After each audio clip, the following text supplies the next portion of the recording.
ఈ video last దాకా చూడండి. ఉల్లిగడ్డ బజ్జీలు ఎలా చేస్తారంటే, బజ్జీలు అంటారు, ఉల్లిగడ్డ పకోడీ అంటారు.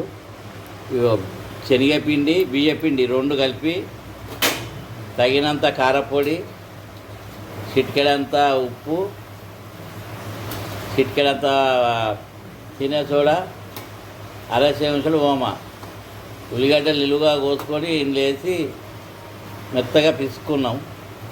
పిండి పిసికి రెడీ పెట్టుకున్నాం.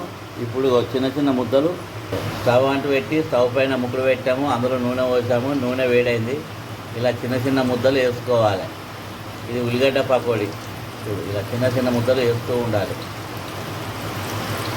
మొత్తం పిండిని ఇలానే ముద్దలు వేసుకుంటూ కాల్చుకోవాలి. మధ్య మధ్యన మర్రేస్తూ ఉండాలి.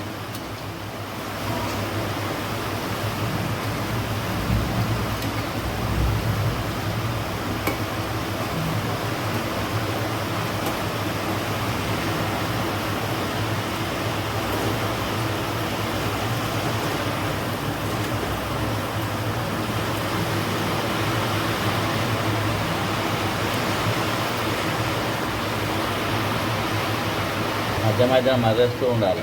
కాయలని తీసి వేరే ప్లేట్ వేసుకోవాలి. మొత్తం పిండి అంతా ఇలానే పకోడీ చేసుకోవాలి.